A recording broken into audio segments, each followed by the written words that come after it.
할렐루야. 하루를 시작하는 성도들께 하나님의 은혜와 평강의 축복이 함께 하시길 기도합니다. 오늘 우리의 삶을 인도하실 하나님의 은혜를 기대하며 주시는 말씀 앞에 하나님을 향한 소망의 복음을 붙드시는 성도님들 되시기 바랍니다. 5월 16일 말씀으로 여는 아침, 오늘 우리에게 주신 하나님의 말씀 고린도전서 7장 25절에서 40절 말씀입니다. 처녀에 대하여는 내가 주께 받은 계명이 없으되 주의 자비하심을 받아서 충성스러운 자가 된 내가 의견을 말하노니 내 생각에는 이것이 좋으니 곧 임박한 환난으로 말미암아 사람이 그냥 지내는 것이 좋으니라. 내가 아내에게 매었느냐 노이기를 구하지 말며 아내에게서 노였느냐 아내를 구하지 말라. 그러나 장가가는 것도 죄짓는 것이 아니요 처녀가 시집가도 죄짓는 것이 아니로되 이런 일들은 육신의 고난이 있으리니 나는 너희를 아끼노라. 형제들아 내가 이 말을 하노니 그때가 단축하여진 고로 이후로부터 안에 있는 자들은 없는 자같이 하며 우는 자들은 울지 않는 자같이 하며 기쁜 자들은 기쁘지 않는 자같이 하며 매매하는 자들은 없는 자같이 하며 세상 물건을 쓰는 자들은 다 쓰지 못하는 자같이 하라. 이 세상의 외형은 지나감이니라. 너희가 염려 없기를 원하노라. 장가가지 않는 자는 주의 일을 염려하여 어찌하여 주를 기쁘시게 할까 하되 장가간 자는 세상 일을 염려하여 어찌하여 아내를 기쁘게 할까 하여 마음이 갈라지며 시집가지 않는 자와 처녀는 주의 일을 염려하여 몸과 영을 다 거룩하게 하려 하되 시집간 자는 세상 일을 염려하여 어찌하여 남편을 기쁘게 할까 하느니라. 내가 이것을 말함은 너희의 유익을 위함이요 너희에게 올무를 놓으려 함이 아니니 오직 너희로 하여금 이치에 합당하게 하여 흐트러짐이 없이 주를 섬기게 하려 함이라. 그러므로 만일 누가 자기의 약혼녀에 대한 행동이 합당하지 못한 줄로 생각할 때에 그 약혼녀의 홍기도 지나고 그같이 할 필요가 있거든 원하는 대로 하라. 그것은 죄짓는 것이 아니니 그들로 결혼하게 하라. 그러나 그가 마음을 정하고 또 부득이한 일도 없고 자기 뜻대로 할 권리가 있어서 그 약혼녀를 그대로 두기로 하여도 잘하는 것이니라. 그러므로 결혼하는 자도 잘하거니와 결혼하지 아니하는 자는 더 잘하는 것이니라. 아내는 그 남편이 살아있는 동안에 매어 있다가 남편이 죽으면 자유로워 자기 뜻대로 시집갈 것이나 주 안에서만 할 것이니라. 그러나 내 뜻에는 그냥 지내는 것이 더욱 복이 있으리로다. 나도 또한 하나님의 영을 받은 줄로 생각하노라. 아멘. 고린도전서 7장 전장을 통하여서 사도 바울은 그리스도인의 건강한 결혼관과 또한 결혼을 한 그리스도인이 삶을 살 때에 그 부르심을 받은 자리 가운데에서 그리스도인의 삶을 살아가야 하며 또한 결혼뿐만 아니라 재혼에 관한 것까지 특별히 사도적인 권면을 하고 있습니다. 굳이 사도적인 권면이라고 제가 말씀을 드리는 것은 오늘 바울 사도가 우리가 잘 아는 것처럼 그가 평생을 독신으로 삶을 살지 않았습니까? 그는 하나님께 독신으로서의 삶을 살 것을 그렇게 은혜를 받고서 그렇게 삶을 살아왔기에 자신이 삶을 살아보니 자신처럼 사는 삶이 결코 아쉽지 않다, 나쁘지 않다, 괜찮다라고 생각을 한 겁니다. 무엇을 위해서요? 주님의 영광과 그 나라와 그 사역을 위해서. 그래서 자신이 생각하는 사도적 권면에 있어서 주님께서 명령으로 주신 것은 아니지만은 자신이 사도로서 사도적 판단을 해볼 때에 결혼이든 미혼이든 또한 재혼까지 이르러서 사도적 판단을 가지고 권면을 한다라고 이야기를 합니다.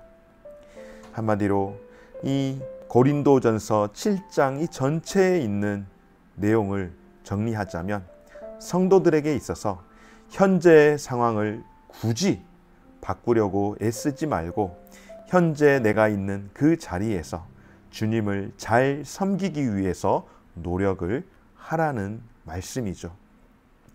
왜냐하면 이 권면, 바울이 이렇게 하는 권면, 그러니까 현재 자신이 있는 위치, 어떤 모습일까요? 결혼한 남성도 있고 결혼한 여성도 있습니다. 그리고 결혼하지 않은 남성도 있고 결혼하지 않은 여성도 있습니다. 그리고 어떤 연유로서든 홀로 된 사람이 있고 처음부터 결혼을 하지 않고 독신으로 살아가는 사람이 있는데, 독신으로 사는 사람은 일부러 결혼하기 위해서 애를 쓰지 말고, 또 홀로 된 상황이라고 한다면 또 일부러 제철을 하려고 노력할 필요도 없고, 그렇다고 해서 주님의 일을 내가 하겠으니 내가 지금 매여 있는 이 형편을 내가 좀 자유롭게 해야겠다라고 생각하면서 그렇게 무리하게 할 필요는 없다라고 하는 것입니다. 현재의 상태를 바꾸는 것을 포기하는 그런 비관론이나 운명 때문에 삶을 그렇게 살지 말고 현재의 상황에서 최선을 다해서 살아가라고 하는 이유는 무엇일까요?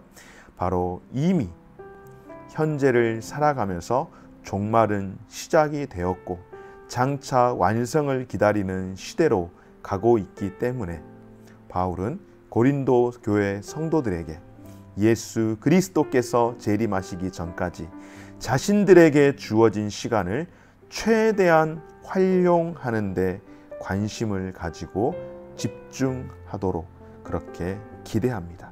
그래서 주의 일을 염려하여서 주님을 기쁘시게 하는 일에 힘을 쓰도록 세상 염려 근심으로 에너지를 빼앗기지 말고 하나님을 기쁘시게 하는 일에 염려를 하고 좀 더 많은 사람들이 주께 돌아오도록 복음과 신앙을 전파하는 일에 중점을 두기를 원했습니다. 그래서 오늘 사도 바울은 각각 자기가 부르심을 받은 그대로 하나님과 함께 거하며 생활하기를 기대를 한 것입니다. 여러분, 오늘 사도 바울은 자신이 독신으로 살아보니까 유익이 있더라고 그렇게 말씀을 하는 것이죠. 그러나 결혼하는 것이 결혼한 남자가 잘못되진 않았다라는 겁니다. 결혼하게 되면 결혼을 하지 않은 사람보다 신경 써야 될 일이 당연히 많지 있지 않겠습니까? 남편 된 자는 여러분 어떻게 해야 합니까? 남편 된 자는 아내를 기쁘게 하는 일 가운데에 신경을 써야 된다라고 하는 것이죠. 하나님을 기쁘시게 하는 일 가운데에 삶을 살아가야 하지만은 내가 주님을 기쁘시게 하겠노라고 그렇게 작정하고 집에 있는 아내를 홀로 두거나 독수공방을 시키거나 외롭게 해서는 안 된다라고 하는 것입니다. 반대로 아내 되는 자는 어떨까요? 아내 되는 자 역시 마찬가지입니다. 독신으로 홀로 살면서 하나님을 기쁘시게 하는 일 가운데에 힘을 쓰며 살았으면 더 좋았겠지만, 그러나 그것이 좋고 결혼하는 것이 나쁘다는 것이 결단코 아니라는 것이죠. 그러면 결혼한 자들은, 아내 된 자들은 남편을 어떻게 하는가? 내가 주님을 기쁘시게 하기 위해서 에너지를 많이 쏟아내는 것처럼, 내가 주님을 기쁘시게 미혼으로 살았다면 온전히 쏟아낼 수 있지만, 그러나 결혼을 한 아내라면 남편을 기쁘게 하는 일 가운데에 신경을 쓸 수밖에 없고, 그것은 당연한 일이기에 그 일들을 하셔야 한다는 것이죠. 그리고 주님을 기쁘시게 하는 일도 해야 한다라고 하는 것입니다. 결혼을 했다고 해서 젊은 시절에 봉사를 하다가 주님 섬기는 일은 아예 뚝 끊어버리는 그런 일들이 간혹 가다가 있습니다. 결코 그렇게 해서는 안 되죠. 그러나 여기에다가 올인을 하도록 그렇게 말씀을 하지 않는 것입니다. 그래서 사도 바울이 현재의 상황 가운데에서 하나님을 섬기는 일들을 해야 하는데, 궁극적으로 결혼하는 자도 결혼한 자도 잘해야 하고, 누구에게요? 하나님께 잘해야 하고, 남편이나 아내에게 잘해야 하고, 또 결혼해서 살다 보면은 여러분 부부 두 사람이 살아가는 건가요? 그렇지 않죠. 살아가다 보면은 자녀가 생기기 마련이고, 또 두 부부가 하나가 되어서 여러분 가정이 함께 합쳐지게 되어서 때로는 부모님과 함께 살아야 할 때도 있지 않겠습니까? 그러면 그 부모에게도, 양가 부모에게도, 어느 쪽이든 계신 부모님에게도 잘 하면서 살아가야 한다라고 하는 것입니다. 그래서 사도 바울이 사도적 권면을 한 것은 아무래도 결혼을 하게 되면 남자든 여자든 그만큼 더 많은 신경을 써야 될 일이 있기에 주님을 섬기는 일이 조금은 부족할 수밖에 없기에 할 수만 있다면 그렇게 하면 좋겠지만 그렇지 않아도 그것이 문제가 되지 않는다라고 말씀하시면서 중요한 것은 무엇입니까, 여러분? 모두가 다 잘 되어야 하고 모두가 다 잘 함으로 인하여서 하나님 앞에서 충성스러운 삶을 살아가야 한다라고 말씀을 하는 줄 믿습니다. 그리고 또한 특별히 아내된 자나 남편된 자들이 어떤 연유로서 사별의 경우를 오늘 사도 바울이 이야기를 하는데요. 아내된 자든 남편된 자가 먼저 세상을 떠났을 때에 자기의 뜻대로 시집을, 장가를 갈 수 있다라고 말씀을 합니다. 그런데 여러분, 전제 조건이 있습니다. 무엇일까요? 내가 그냥 너무 외로우니까, 나는 외로워서 혼자 못 살겠으니까 나는 재혼을 꼭 해야겠어. 그게 아니라 바로 주 안에서만 해야 한다라고 이야기하는 것. 재혼을 하되 주 안에서 믿는 자들과 함께 교제해야 함을 말씀을 하는 것입니다. 사도 바울이 생각할 때 그냥 지내는 것도 나쁘지는 않지만은, 그러나 재혼을 해야 한다면은 그것은 꼭 믿는 자와 함께 해야 한다라고 하는 것은 똑같습니다. 믿지 않는 자와 멍에를 함께 하지 말라라고 하며 결혼의 전제 조건을 사도 바울이 그렇게 제시하였던 것처럼 재혼하는 가정에도 역시 믿는 자와 함께 하도록 하는 것은 첫째로 멍에를 굳이 지지 않아도 될 멍에, 차라리 멍에를 지지 않고 혼자 살아가는 것이 더 복될 수 있는데, 그래도 가정을 이루기를 원한다면은 함께함을 통하여서 더 믿음의 시너지를 일으키라는 사실이죠.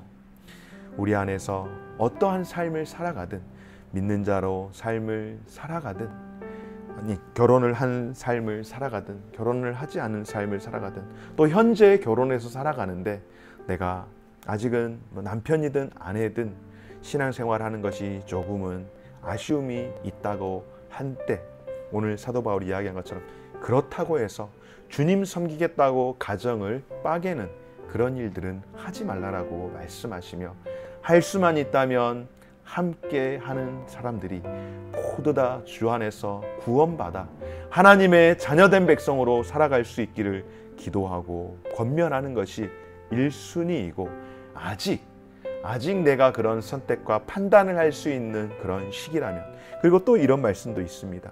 홍기가 찬 자녀가 있는데, 홍기가 찬 자녀가 시집이나 장가든 안 가고 홀로 사는 것도 나쁘지 않지만 주님을 위해서입니다. 자신의 어떤 유익과 자신의 인생의 즐거움을 위해서가 결코 아닙니다, 여러분. 주님을 위해서 할 수 있지만 부모님이 생각할 때, 가족들이 생각할 때 그래도 가는 것이 좋겠다, 마땅하다라고 권면할 때는 거기에 또한 순종을 하는 것이 덕스럽다라고 말씀을 하는 것입니다. 그러므로 여러분, 우리의 삶은 어때야 하는가? 늘 주님 앞에서 결혼 여부 그것과 상관없이 우리는 언제나 주님을 섬기기 위해서 살아가는 삶이 되어야 하며, 우리 가정에 있어서 또한 가장 우선순위는 하나님이라는 사실을 기억하면서 하나님을 우선으로 하는 그런 가정, 그런 복이 깃드는 성경적 원리를 따라서 살아가는 그런 믿음의 가정, 생명의 가정 되어지시기를 주님의 이름으로 축원합니다. 고마우신 하나님 감사드립니다. 우리에게 귀하고 복된 가정을 허락하여 주시고 또 자녀들을 허락하여 주심에 감사합니다. 결혼을 하고 안 하고 이 모든 것이 하나님의 뜻이지만은, 하나님 가능하다면 우리의 자녀들이 또 그 자녀들이 가정을 아름답게 이룰 수 있게 하시고 그 목적은 하나님이 기뻐하시는 삶을 살기 위한 삶의 결단과 선택이 될 수 있도록 은혜 베풀어 주옵소서. 하나님을 섬기는 복이 깃드는 믿음의 가정 될 수 있도록 은혜 베풀어 주옵소서. 감사드리며 예수님 이름으로 기도드립니다. 아멘. 하늘에 계신 우리 아버지여, 이름이 거룩히 여김을 받으시오며 나라가 임하시오며 뜻이 하늘에서 이루어진 것 같이 땅에서도 이루어지이다. 오늘날 우리에게 일용할 양식을 주옵시고 우리가 우리에게 죄 지은 자를 사하여 준 것 같이 우리 죄를 사하여 주옵시고 우리를 시험에 들게 하지 마옵시고 다만 악에서 구하옵소서. 대개 나라와 권세와 영광이 아버지께 영원히 있사옵나이다. 아멘.